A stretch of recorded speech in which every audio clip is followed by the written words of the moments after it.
सिद्धि हिंदी विद्यालय YouTube channel में आप सभी का हार्दिक स्वागत है। विद्यार्थी मित्रों, आज हम कक्षा 9 विज्ञान और टेक्नोलॉजी विषय में चैप्टर नंबर 12 ध्वनि के बारे में आगे अभ्यास करेंगे। सबसे पहला आज का जो टॉपिक है वो है ध्वनि का परावर्तन। किसे कहते हैं ध्वनि का परावर्तन? बच्चों, परावर्तन का सिंपल मतलब हम पहले ये समझाते हैं। परावर्तन का सिंपल मतलब ये समझाते हैं कि जैसे कि कोई ये सतह है, उस सतह पर हमने कोई वस्तु फेंकी, ये वस्तु फेंकी तो फेंकी और फिर टकराकर जब वापस जाती है ना वो वस्तु, इस घटना को हम परावर्तन कहते हैं। परावर्तन का सिंपल अर्थ ये होता है कि वस्तु को फेंकना, वो वस्तु कोई सतह पर टकराती है और टकराकर जब वापस आती है ना, इस घटना को हम कहते हैं परावर्तन। वापस से जब हम कोई वस्तु कोई सतह पर फेंकते हैं तब सतह पर वस्तु जाएगी, टकराएगी और टकराकर जो वापस आई ना, वो वापस आने की घटना को हम कहते हैं परावर्तन। क्या कहते हैं? परावर्तन। मतलब क्या होता है कि जब ध्वनि कोई सतह पर आपतित होती है तो वो सतह से टकराकर वापस मुड़ती है। ये वापस मुड़ने की जो घटना होती है उसका नाम है ध्वनि का परावर्तन। जब ध्वनि कोई सतह पर टकराती है, ये ध्वनि कोई सतह पर टकराकर वापस मुड़ी, ये वापस मुड़ने की घटना का जो नाम है वो है ध्वनि का परावर्तन। जो टकराने वाली ध्वनि है, जो आने वाली ध्वनि है, उसका नाम है आपतित ध्वनि। उसका नाम क्या है? आपतित ध्वनि। और टकराकर जो वापस जाने वाली ध्वनि का नाम है, उसका नाम है परावर्तित ध्वनि। जो आने वाली ध्वनि का नाम क्या है? आपतित ध्वनि। और टकराकर जो वापस जाने वाली ध्वनि का नाम क्या है? परावर्तित ध्वनि। टकराने वाली ध्वनि का नाम क्या है? आपतित ध्वनि। और टकराकर वापस जाने वाली ध्वनि का नाम क्या है? परावर्तित ध्वनि। और ये जो है वो आपतन बिंदु पर खिंचा हुआ लंब है। तो आप देख सकते हो कि आपतित ध्वनि और परावर्तित ध्वनि लंब के आमने सामने होती है। आपतित ध्वनि और परावर्तित ध्वनि लंब के आमने सामने होती है। दूसरी बात है, आपतित ध्वनि, परावर्तित ध्वनि और सतह पर खिंचा हुआ लंब, ये तीनों एक ही समतल में। तो दूसरा नियम, ध्वनि के परावर्तन के टोटल 3 नियम है। पहला नियम क्या है? आपतित ध्वनि और परावर्तित ध्वनि लंब के आमने सामने होती है।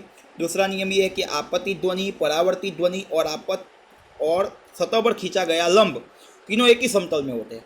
अभी नेक्स्ट पॉइंट्स की बात करते हैं।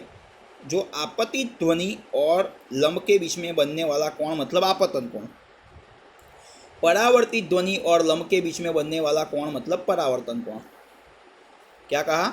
आपतित ध्वनि और लंब के बीच में बनने वाला कोण मतलब आपतन कोण, परावर्तित ध्वनि और लंब के बीच में बनने वाला कोण मतलब परावर्तन कोण। तो आपतन कोण और परावर्तन कोण का मान समान रहता है। आपतन कोण और परावर्तन कोण का मान कैसा रहता है? समान। तो ध्वनि के परावर्तन के टोटल 3 नियम हुए। नियम नंबर 1, आपतित ध्वनि और परावर्तित ध्वनि लंब के आमने सामने होती है। नियम नंबर 2, आपतित ध्वनि, परावर्तित ध्वनि और आपतन बिंदु पर खींचा गया लंब तीनों एक ही समतल में होते। नियम नंबर 3, आपतन कोण का मान और परावर्तन कोण का मान समान होता है। आपतन कोण का मान और परावर्तन कोण का मान समान होता है। फिर बच्चों हम बात करते हैं प्रतिध्वनि। प्रतिध्वनि किसे कहते हैं? ये प्रतिध्वनि के बारे में आपने थोड़ा बहुत सुना होगा। कोई बड़ा खाली कमरा होता है या सभाखंड होता है जिसमें व्यक्ति बहुत तेज़ी से चिल्लाता है। व्यक्ति तेज़ी से चिल्लाता है तब हमें पहले उसका मूल ध्वनि सुनाई देता है और उसके बाद परावर्तित ध्वनि सुनाई देता है। जो बड़ा सभाखंड होता है, जो व्यक्ति बोलता है वो तो पहले सुनाई देगा, उसके बाद क्या होगा, उसी का आवाज़ आजू बाजू की दीवारों पर से टकराकर हमें सुनाई देता है। और इस परावर्तित ध्वनि को हम कहते हैं प्रतिध्वनि। बड़े सभाखंड में, बराबर, खाली कमरे में कोई व्यक्ति तेजी से आवाज़ लगाता है तो उसका मूल ध्वनि हमें पहले सुनाई देता है। फिर क्या होता है, उसके बाद परावर्तित ध्वनि हमें सुनाई देता है। परावर्तित ध्वनि मतलब उसकी आवाज़ कोई सतह पर टकराएगी और टकराकर हमें सुनाई देगी। ये परावर्तित ध्वनि को हम कहते हैं प्रतिध्वनि। और श्रवण शक्ति के विलंबन के कारण हमारे मस्तिष्क में ध्वनि की संवेदना 0.1 सेकंड तक रहती है। इसलिए प्रतिध्वनि स्पष्ट रूप से सुनाई दे, इसीलिए मूल ध्वनि और प्रतिध्वनि के बीच का, मूल ध्वनि और परावर्तित ध्वनि के बीच का समय अंतराल कम से कम 0.1 सेकंड होना चाहिए। कम से कम 0.1 सेकंड।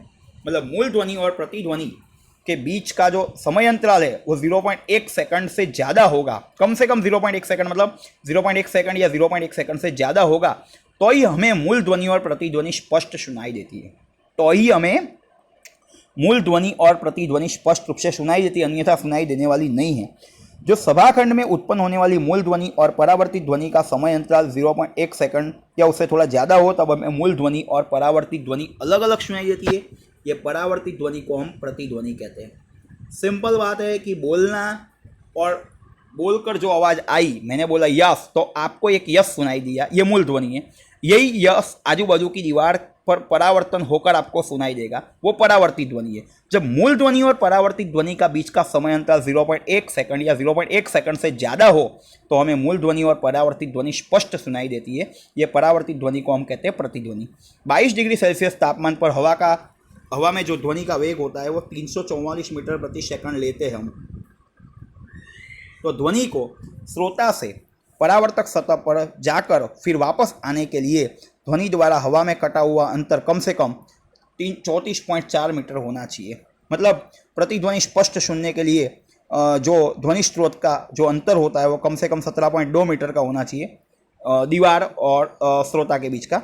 और ये जो दूरी है वो हवा के तापमान के अनुसार बदलती है, क्योंकि तापमान बदलेगा तो ध्वनि का वेग भी बदलेगा। और ध्वनि के बार बार होने वाले परावर्तन के कारण हमें एक से ज़्यादा बार पराध्वनि या तो प्रतिध्वनि सुनाई देती है, बराबर। ऐसा बहुत सारा आपने उदाहरण भी सुना होगा। नेक्स्ट है अनुरणन। कोई बड़े सभाखंड में जब वो वक्ता मतलब बोलने वाला बोलने का बंद करता है कि तुरंत उसका ध्वनि हमें सुनाई देना बंद नहीं होता। थोड़ी देर तक उसका आवाज़ थोड़ा थोड़ा चालू रहता है। उसने बोलना बंद कर दिया, फिर भी उसका आवाज़ थोड़े समय के लिए चालू रहता है।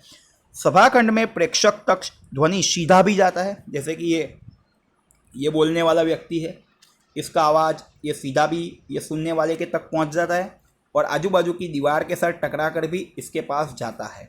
ये दीवार है, इस पर टकरा कर भी इसके पास जाएगा, ठीक है। ये भी दीवार है, इस पर टकरा कर भी इसके पास जाएगा, बराबर। और इसलिए हॉल और जो छत पर से होने वाले गुणन परावर्तन के कारण वो ध्वनि हमें थोड़ी देर तक सुनाई देता है, और उसके कारण ध्वनि जो हॉल में सभाखंड में थोड़ी देर तक उसका आवाज़ बना रहता है, जब तक उसकी तीव्रता कम न हो जाए।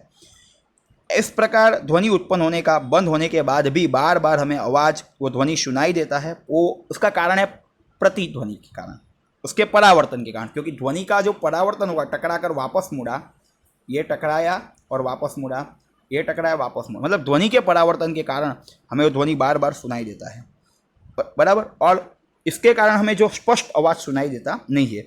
अनुरणन घटाने के लिए क्या करना चाहिए? सीधी सी बात है, हॉल की दीवार हो, छत हो, कमरा हो, उसकी दीवार पर ध्वनि शोषक पर्दे लगाने चाहिए। उसके लिए fibre board, glass wool, rough plaster पर्दे उसका उपयोग होता है। और सीटों बनाने के लिए पदार्थ की पसंदगी भी उसकी ध्वनि शोषकता के गुणों के आधार पर की जाती है। मतलब कौन सा पदार्थ लगाना है, जो पदार्थ ध्वनि का शोषण ज़्यादा करे ना, वैसा पदार्थ हम लगाएंगे तो हम अनुरणन को घटा सकते हैं, नहीं तो अनुरणन को घटा नहीं सकते। और अनुरणन के कारण प्रॉब्लम क्या होती है? मैंने आपको बोला यस, पर आपको यस तो सुनाई देगा, पर थोड़ी देर बाद मैंने बोला यस यू कैन कम, तो यस आपको सुनाई देगा। फिर मैंने बोला यू, पर आपको क्या सुनाई देगा? यू भी सुनाई देगा और यस भी सुनाई देगा। फिर आपको मैंने बोला कैन, तो आपको क्या सुनाई देगा? कैन और यू सुनाई देगा। मतलब आपको परखने में क्या बोला है वो, मतलब उसका अर्थ घटन करने में थोड़ी बहुत दिक्कतें आती है। इसीलिए अनुरणन घटाने के लिए हमें ऐसे पदार्थों का उपयोग करना चाहिए जो ध्वनि का शोषण करे। धन्यवाद विद्यार्थी मित्रों। यदि ये वीडियो आपको पसंद आया हो तो इस वीडियो को लाइक कीजिएगा, अपने मित्रों को शेयर कीजिएगा, और सिद्धि हिंदी विद्यालय यूट्यूब चैनल को सब्सक्राइब जरूर कीजिएगा, ताकि आने वाले वीडियो का नोटिफिकेशन आपको जल्द से जल्द मिल सके। धन्यवाद।